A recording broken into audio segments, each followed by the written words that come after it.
حدیث غسل کے طریقہ اور اس کی احتیاط کے حوالے سے حدیث نمبر 1 صحیح بخاری اور مسلم کی متفق علیہ حدیث ہے. سیدہ عائشہ رضی اللہ تعالیٰ عنہ کا بیان ہے. اب یہ حدیثیں امہات المومنین رضی اللہ عنہن نے ہی روایت کی ہیں. سیدہ عائشہ کہتی ہیں کہ نبی صلی اللہ علیہ وسلم جب بھی غسل جنابت فرمایا کرتے تھے، جب جنبی ہوتے تھے غسل جنابت فرمایا کرتے تھے، تو برتن سے اپنے ہاتھوں پر پانی کو انڈیلتے تھے. جو میں نے پچھلی دفعہ مستعمل پانی کا مسئلہ بتایا تھا کہ ڈائریکٹ پانی کو ہاتھ لگائیں گے پانی مستعمل ہو جائے گا، اس سے غسل نہیں ہو سکتا نہ وضو.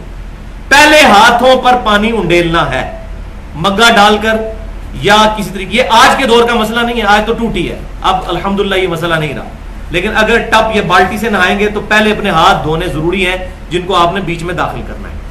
تو پہلے آپ صلی اللہ علیہ وسلم اپنے مبارک ہاتھوں کو دھوتے، اس کے بعد آپ صلی اللہ علیہ وسلم اپنے دائیں ہاتھ سے بائیں ہاتھ پر پانی ڈال کر اپنی شرمگاہ کو دھوتے.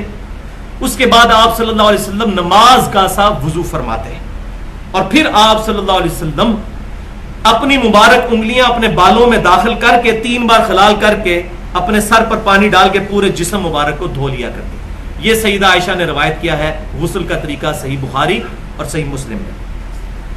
دوسری حدیث جو سب سے زیادہ ڈیٹیل حدیث ہے صحیح بخاری اور مسلم میں، اور وہ بھی حضور صلی اللہ علیہ وسلم کی بیوی سیدہ میمونہ رضی اللہ تعالی عنہ ام المومنین ان سے روایت ہے.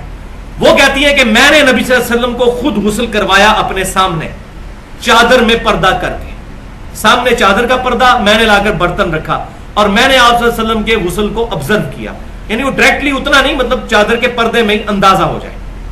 تو کہتی ہیں کہ میں نے دیکھا کہ نبی صلی اللہ علیہ وسلم نے پہلے اپنے دونوں ہاتھوں کو دھویا، اس کے بعد آپ صلی اللہ علیہ وسلم نے 3 دفعہ کلی فرمائی اور ناک میں پانی چڑھایا. پھر 3 دفعہ آپ صلی اللہ علیہ وسلم نے اپنے چہرہ مبارک کو دھویا. سیدہ عائشہ نے تو مختصر بات کی تھی وضو، یہاں ڈیٹیل چل رہی. پھر 3 دفعہ دونوں بازوؤں کو دھویا کونیوں سمیت. پھر آپ صلی اللہ علیہ وسلم نے، اچھا اس میں ایک بات سکپ ہوگی مجھ سے کہ یہ ہاتھ پہ پانی اڈیلنے کے بعد آپ صلی اللہ علیہ وسلم نے اپنا مبارک ہاتھ زمین پر رگڑا، مٹی لگا کر اپنی شرمگاہ کو دھویا تاکہ وہاں پر جو منی وغیرہ لگی ہو وہ دھل جائے. آج کے دور میں آپ سمجھ لیں صابن وغیرہ. اس کے بعد آپ صلی اللہ علیہ وسلم نے 3 دفعہ کلی کی، 3 دفعہ ناک میں پانی چڑھایا. کلی والا پانی ہی ناک میں، میں نے بتایا تھا، اسی پانی کو ناک میں اور اس طریقے سے صفائی. پھر 3 دفعہ چہرہ مبارک دھویا، 3 دفعہ دونوں ہاتھ کونیوں سمیت دھوئے. اس کے بعد آپ صلی اللہ علیہ وسلم نے اپنے مبارک سر پر 3 دفعہ پانی ڈال کر اس کو صحیح طریقے سے مل کر دھویا. اور پھر آپ صلی اللہ علیہ وسلم غسل والی جگہ سے الگ ہوئے اور باہر نکل کر آپ صلی اللہ علیہ وسلم نے اپنے مبارک پاؤں بھی دھوئے. یہ اس صورت میں ہے کہ اگر کسی ٹوائلٹ کے اندر غسل کرتے ہوئے پانی زمین پر جمع ہو جاتا ہو، وہاں پر الگ سے پاؤں دھونا ضروری ہو جاتے ہیں. ہمارے جو ٹوائلٹس بنے ہوئے ہوتے ہیں اس میں جب نہاتے ہیں ہم تو پانی ساتھ ساتھ بہتا چلا جاتا ہے ڈھلوان کی وجہ سے، اور نیچے جو ہے وہ ٹائلز بھی لگی ہوتی ہیں، اس میں الگ سے پاؤں دھونے کی ضرورت نہیں ہے، اندر ہی دھل گئے تو دھل گئے. لیکن پرانے زمانے میں تو یہ چیزیں نہیں تھیں، تو پاؤں گندے ہو جاتے تھے، ظاہر ہے زمین پہ کیچڑ بھی بن جاتا تھا، مٹی ہوتی تھی، تو وہ پاؤں الگ سے دھونے پڑتے تھے. یہ میں نے مسئلہ اس لیے علیحدہ سے کلیئر کر. لیکن آج بھی جو اس سنت پہ عمل کرے اس کے لیے ثواب ہی ثواب ہے انشاءاللہ. تیسری حدیث سنن ابی داؤد، سنن ابن ماجہ اور مسند امام احمد میں ہے. سیدنا علی رضی اللہ تعالیٰ عنہ کہتے ہیں کہ میں نے نبی صلی اللہ علیہ وسلم سے یہ بات سنی، جس نے بال کے برابر جگہ بھی دھونے سے چھوڑ دی غسل کے درمیان تو اس کی اس جگہ کو قیامت والے دن دوزخ کا عذاب دیا جائے گا. بولے اعوذ باللہ.